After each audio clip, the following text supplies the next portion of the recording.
Students, model paper के second part में आप सभी का स्वागत है। Now we are going to discuss question number 5 and onwards. तो क्वेश्चन नंबर 5 पर हम आते हैं। What is this question? This says total marks इसके हैं 2 मार्क्स का ये क्वेश्चन है। So which among the 2 diseases acute or chronic has an adverse effect on the health of a person? तो सबसे पहले ये समझिए explain giving a suitable example. तो यहाँ ध्यान देना है, जो हमारी एक्यूट डिजीज है, acute disease lasts for a short time,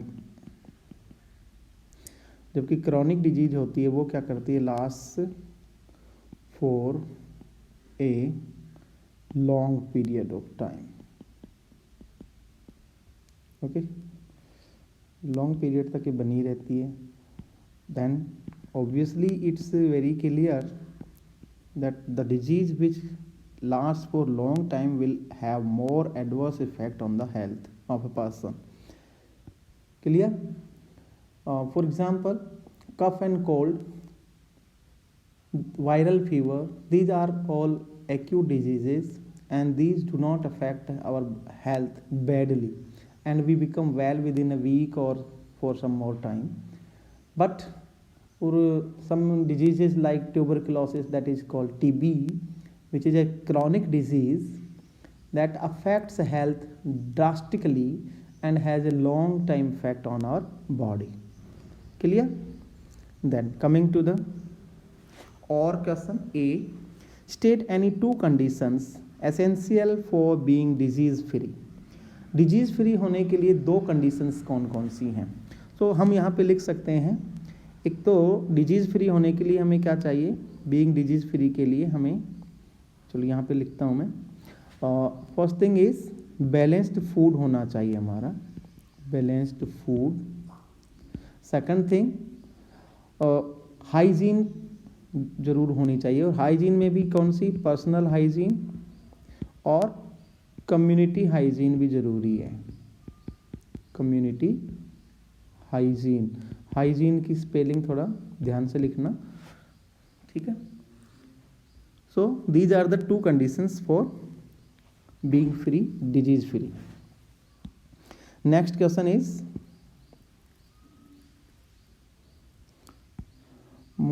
mosquitoes are common vectors. Mosquitoes जो हैं वो कॉमन वेक्टर्स हैं। Y do some mosquitoes like female anopheles feed on warm blooded organisms like human beings? Yes, हमें सबको पता है कि जो मलेरिया होता है, मलेरिया की जो प्रॉब्लम है वो उसका वेक्टर होता है कौन, फीमेल एनाफिलीज। ओके, तो ये फीमेल एनाफिलीज जो है ये कैरी करता है किसको, मलेरिया के प्लाज्मोडियम को लेकर जाता है और ह्यूमन टू ह्यूमन इसको ट्रांसफ़र करता है। अब इस प्रोसेस में इसे क्यों ज़रूरी है कि ये वार्म ब्लडेड ऑर्गेनिज्म का ब्लड ही इसको ज़रूरी है, क्यों, ऐसा क्यों है? तो इसके लिए क्या है कि the female mosquitoes of many species need a highly nutritious food. क्या चाहिए इनको, highly nutritious food. Okay, highly nutritious food क्या होता है हमारा, ब्लड। इससे ज़्यादा न्यूट्रिशियस क्या होगा, blood, in the form of blood in order to able to lay mature eggs. और ये क्यों ज़रूरी है, मैच्योर एग्स को ले करने के लिए इनको वार्म ब्लड की ज़रूरत है, and that is why they feed on human blood. Clear? Coming to the question number C, no sorry, question number 6। पहले क्वेश्चन नंबर 6 को देखेंगे। क्वेश्चन नंबर 6 का पार्ट ए पहले डिस्कस करते हैं। यहाँ देखिए ध्यान से, how is gravitation different from gravity. Gravity and gravitation किस तरह से एक दूसरे से डिफरेंट हैं, इसको हम यहाँ पर समझते हैं।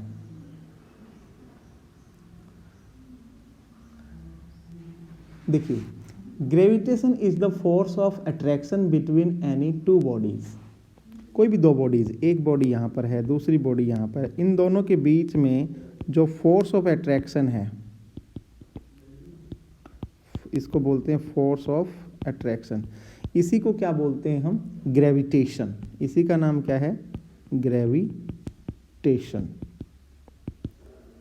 Okay, force of attraction between two different bodies is called gravitation. Clear? And gravity refers to attraction between any body and the earth. Gravity जो है ये कोई भी टू बॉडीज हो सकती हैं, बट अगर हम ग्रेविटी की बात करेंगे, ग्रेविटी दैट इज, ये भी अट्रैक्शन है, अट्रैक्शन बिटवीन, यहाँ पे ध्यान देने की जरूरत, between earth and any other body. ठीक है, अर्थ और एनी अदर सेलेशियल बॉडी हो सकती है, और कोई बॉडी हो सकती है, उन बॉडी के बीच की जो फोर्स ऑफ अट्रैक्शन है दैट इज कॉल्ड ग्रेविटी।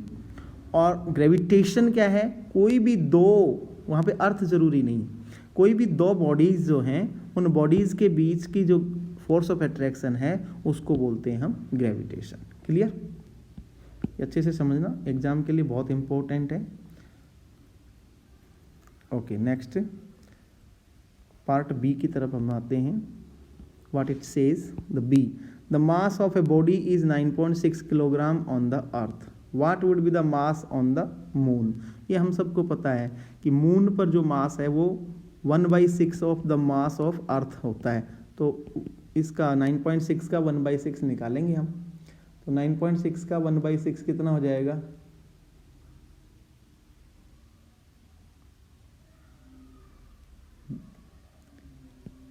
कितना हो जाएगा? Correct correct correct correct correct correct, 1.4। But my dear keep in mind this is talking about mass. तो गलती में, जल्दबाजी में इस चीज़ को मत भूल जाना। मास और वेट दोनों अलग अलग चीज़ हैं। वेट चेंज होता है, मास चेंज नहीं होता। ठीक है, सो यहाँ पर मैंने इसीलिए आपको रखा, इसको ध्यान रखो।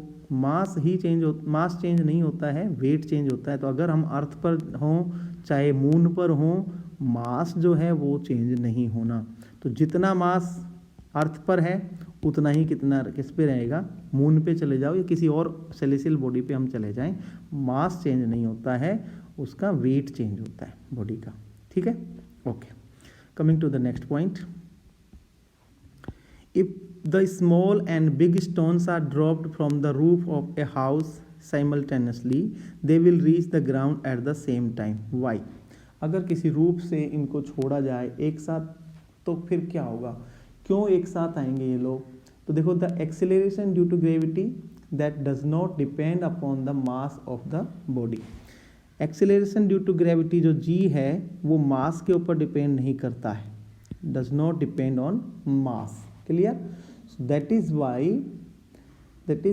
both the bodies will fall on the same time or with the same acceleration towards the surface of the earth. Clear? Okay, now coming to or option A is given here. What do you understand by free fall? और free fall क्या है? तो free fall when any body or an object that is falling towards the earth, and that is because of due to the gravitational force of the earth and without any other force acting on the body, then it is called free fall. For example, ये कोई body है और ये अर्थ के surface पर बिना किसी external force के अगर ये यहाँ पे फ्री फॉल होती है, इस यहाँ से गिरती है without any external force, then it will be called as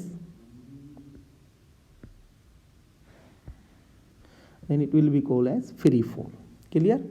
If a body is falling towards the earth without any external force acting upon the body, then it is called free fall. Clear? B is the weight of an object of 10 kilogram on earth's surface is 98 Newton. What is the weight of the object on moon. अब यहाँ पर हम उसका use करेंगे जो 1/6 वाला। तो यहाँ देखिए gravitational force on the moon क्या होता है, 1/6 होता है। Clear, 1/6 on the moon. तो जितना अर्थ के ऊपर जितना है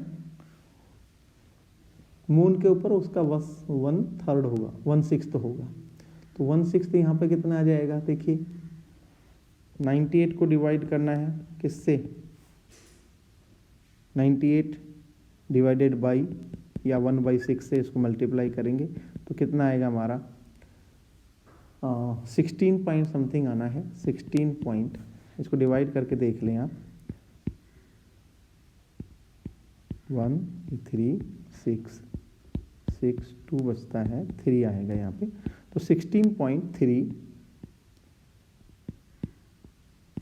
न्यूटन ये इसका वेट हो जाएगा उस बॉडी का on the surface of moon. Clear, okay.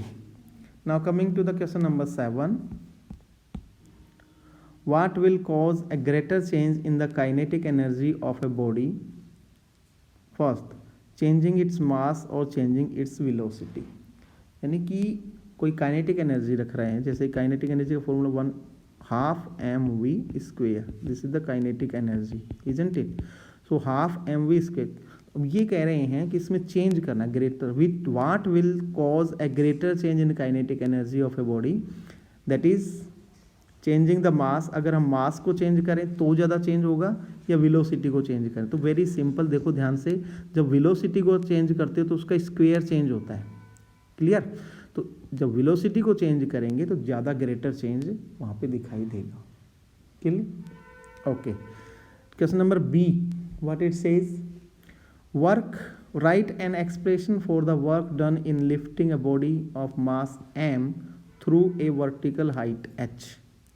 एक वर्टिकल हाइट h तक अगर किसी बॉडी को हम लिफ्ट करते हैं तो कितना काम हमें करना पड़ता है। इसके लिए कौन सी एनर्जी हम यूज कर रहे हैं, दैट इज, देखो work done W is equal to m into G into H.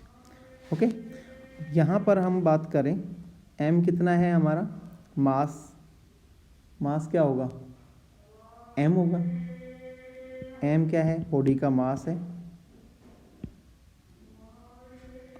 और g यहाँ पर क्या है, acceleration due to gravity, and h is the height to which we are uplifting a object. Now coming to the question number C.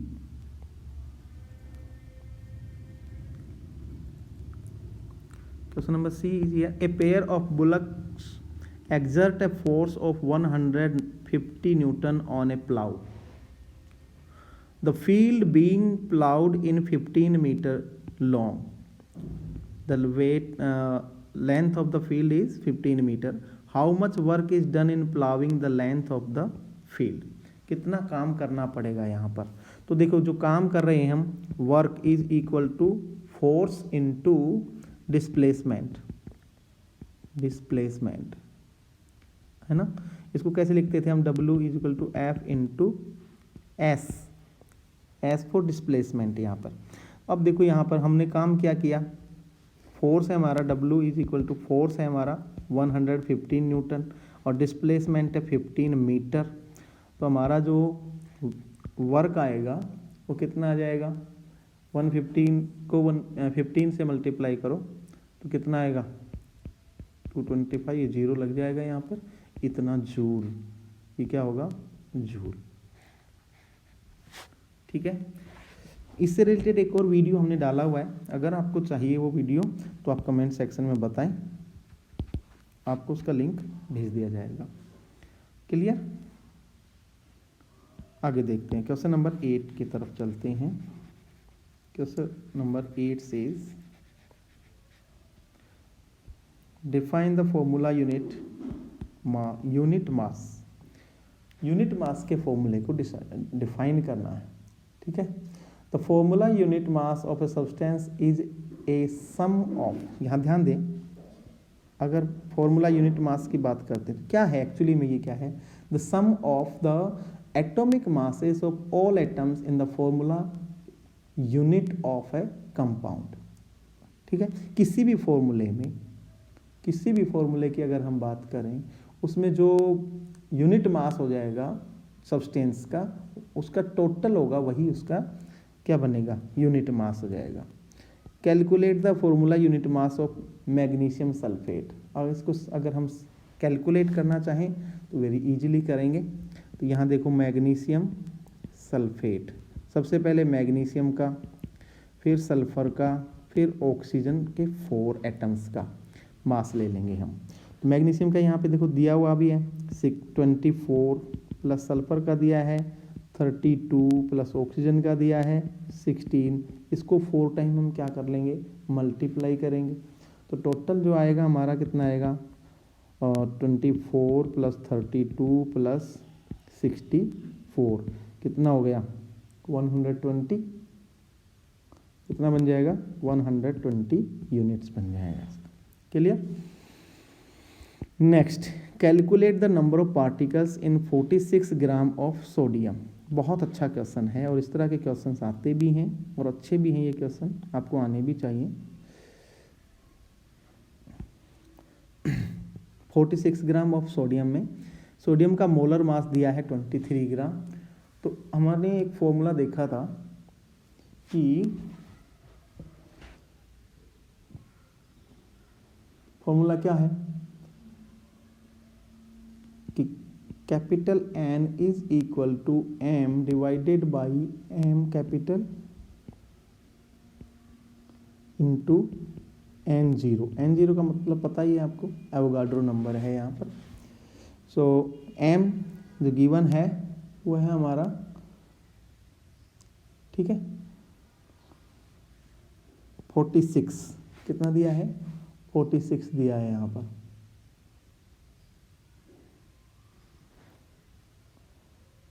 एक minute देखिए, यहाँ पे दिया है 46।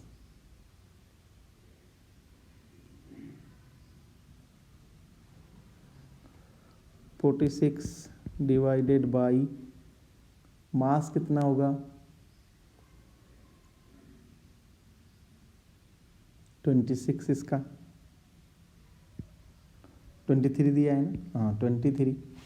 और इनटू एवोगाड्रो नंबर कितना है, 1.6 इंटू 10 पावर, बोलो कितना होगा, 10 पावर 23। Good, okay. अब इसको जब हम सॉल्व करते हैं तो हमारे पास जो आंसर आना है वो यहाँ से आ जाएगा आंसर हमारा, ठीक है।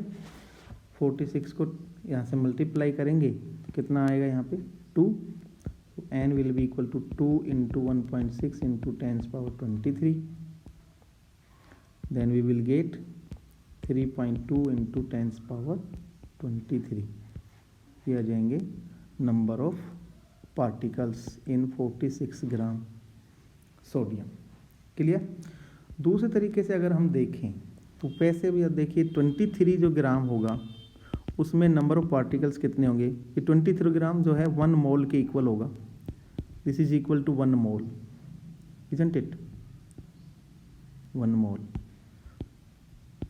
Clear. 23 gram of sodium is equal to 1 mole. So 46 gram में कितने हो जाएंगे, 2 मोल हो जाएंगे। वेरी सिंपल, इसका जस्ट डबल है तो डबल ही मोल हो जाएंगे। अच्छा, 1 मोल में नंबर ऑफ एटम्स कितने होते हैं, 1.6 इंटू 10 पावर 23। तो 2 मोल में कितने हो जाएंगे, 2 मोल में इसका जस्ट डबल हो जाएगा, 1.6 इंटू 2 इंटू 10 पावर 23। तो यहाँ पे कितना आएंगे हमारे 3.2 इंटू 10 पावर 23। दोनों तरीके में से जो भी आपको अच्छा लगे उस तरीके को आप फॉलो कर सकते हैं। Clear, okay. आगे देखते हैं।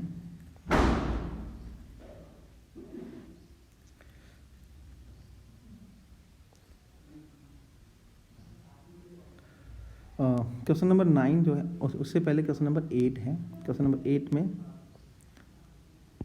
8 का सेकंड पार्ट और पार्ट को हम सोल्व कर रहे हैं।